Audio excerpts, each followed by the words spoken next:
The Battle of Wadi al-Laban. When the Moroccans defeated the Ottoman Empire, France had not yet given birth to Algeria. The Ottoman Sultanate swallows all the countries of the Arab East and a large part of Europe. Nothing stands against the Ottomans. The fall of cities and their occupation is no more than a matter of time. The Arab countries of Africa have fallen under the swords of the Ottomans successively since the beginning of the 16th century. Egypt in 1517, Algeria in 1515, Libya in 1551, and Tunisia in 1574. The frantic desire to complete control over North Africa can only be satisfied by the invasion of Morocco, but the year 1558 brought the news to the Sultan of Constantinople. The army of the Ottomans was crushed by the swords of the Saadian nobles in the Battle of Wadi al-Laban, which aborted any Ottoman dream of occupying Morocco. To remain the only Arab country that expelled the Ottomans and broke their army at its walls. Neither the assassination of the Sultan of Morocco frustrated the Saadians, nor did the advanced weapons, experienced soldiers, and massive legions frighten the Moroccans. How did the political and military savvy of the sultans of Morocco contribute to preserving its independence from the Ottoman Empire? And what did the Moroccan army do to crush the army of the superpower at the time?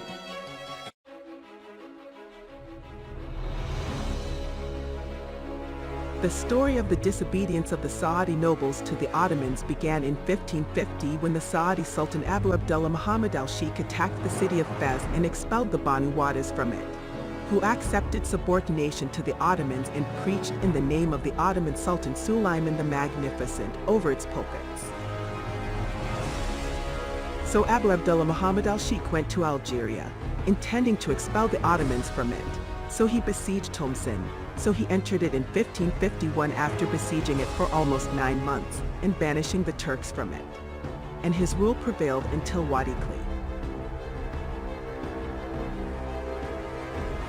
However, the Ottoman attack coincided with the attacks of the Europeans, pushed him to return his armies to the capital, Fez at that time. Focus his efforts to defend Morocco against the Ottoman attacks on the one side, and the Spanish and Portuguese on the other. The assassination of Abu Abdullah Muhammad al-Sheikh, the Sultan of Morocco. History sources gather that the Sultan Abu Abdullah Muhammad al-Sheikh hated the Ottomans to the extent that he saw them as a danger to the Arabs wherever they entered and settled. This is what made him say, "I must invade Egypt and expel the Turks from it," and he used to utter his words about the Ottoman Sultan Suleiman Kanuni as history books have mentioned. Despite the hostility that was between the Saadi Sultan Abu Abdullah Muhammad al-Sheikh and the Ottoman Sultan Suleiman al-Kanuni, he did not prevent the latter from turning against his allies from the Wadisids and sending a message to Sultan al-Saadi to congratulate him on his sitting on the throne of Morocco, and to order him to pray for him on the pulpits of Moroccan mosques and to mint his name on coins, as their allies from the Wadisids used to do.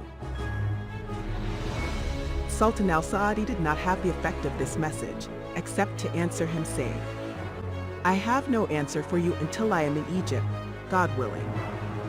I will write to the Sultan of boats as the history books have agreed upon," in reference to the fleets and boats that were owned by the Ottoman Empire. On the opposite side, the Ottoman Sultan Suleiman al-Kanuni was angry when he heard this insulting answer. However, despite that, he acted on the advice of his great vizier, who was like his first advisor, who suggested to him the idea of assassinating the Sultan, Abu Abdullah Muhammad al-Sheikh. Let chaos prevail in Morocco and make it easy for them to enter. So he sent 12 professional killers to assassinate him, in exchange for money, with a bribe to the Turkish commander, Salah al-Kaya, who joined the Saadi Sultan after the fall of the Wadisids. When the group of professional killers arrived in Morocco, they falsely claimed, with the help of the Turkish commander, Salah al-Kaya, that they were fleeing from the Ottoman army, and they asked for the protection of the Sultan, Abu Abdullah Muhammad al-Sheikh. So he protected them and provided them with weapons and horses, so they walked away from his close guards. When they had the opportunity, during his solitude and going out to Mount Derna, the outskirts of Taraut, they cut off the head of the Sultan Abu Abdullah Muhammad al-Sheikh in the absence of his guards. And they took his head to the Ottoman Sultan Suleiman al-Kanuni, who hung it on the door of the Constantinople citadel. The Battle of Wadi al-Laban.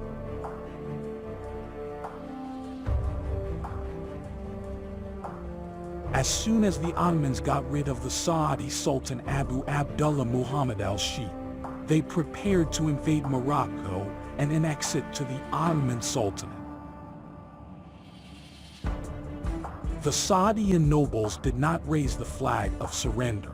Rather, they pledged allegiance to the son of the treacherous Sultan, the Honorable Abu Muhammad Abdullah al-Ghali, who continued the approach of his father, Abu Abdullah Muhammad al-Sheikh, by strengthening the home front of Morocco and mobilizing its military forces with all determination to confront the Ottoman Empire, while refusing to pledge allegiance to the Ottoman Sultan Suleiman al-Kanuni, who he sent his army in March 1558 to invade Morocco. Where the Ottoman army crossed the Mediterranean in the direction of Algeria, the forces reached Badis Island, to crawl after that through Algeria on the way to the capital, Fez at that time, under the leadership of the Ottoman governor in Algeria, Hassan Kher al-Din Pasha, son of Kher al-Din Barbarossa. Meanwhile, in Morocco, the new Sultan, the Sheriff Abu Muhammad Abdullah al-Ghali, had finished preparing his army and headed with his leadership towards the north, before he was joined by Moroccan tribes refusing the Ottomans' entry into Morocco. On the borders of Tissa, north of the capital, Fez, near Wadi al-Laban, the two armies met. The Moroccan Saadi army with its primitive traditional capabilities, and the Ottoman army heavily armed with advanced weapons. The shock of the Ottoman Sultan Suleiman al-Kanuni was the victory of the Moroccan Saadi army over his Ottoman army, which fled, dragging the defeat to the island of Badis, or what was left of it, and from there to Constantinople, to finally end the dream of the Ottomans to annex Morocco to its empire. This famous battle that restored prestige to the Moroccans. Morocco was introduced during the Saadian era as a political, religious, and military force. The Ottomans and Iberians dreaded it, despite the internal problems that Morocco was experiencing, thus gaining respect from those who were lurking in Morocco, the nation-state.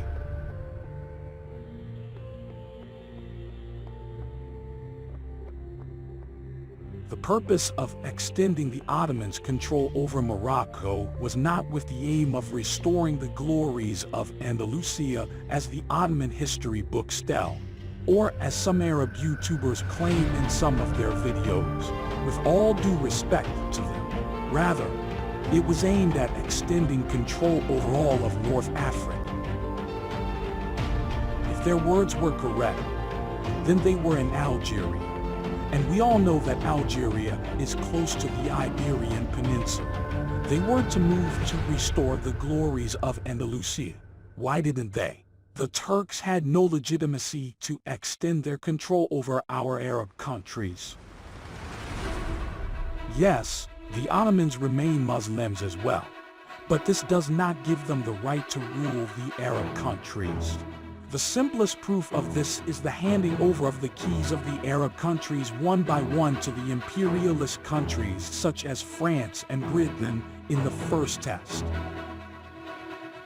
The best example is Algeria itself, which was handed over to France in the first step, and the return of the Ottoman governor to Constantinople. And here we ask the question, why?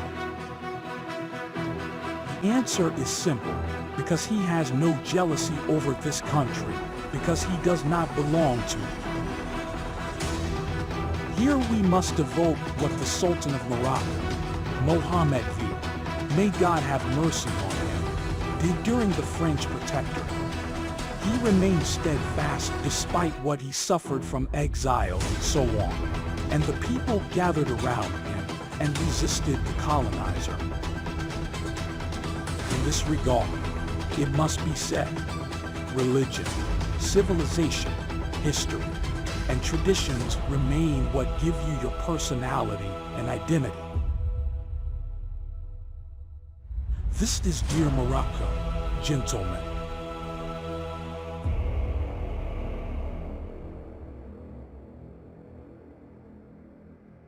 Goodbye, and let's meet in another video.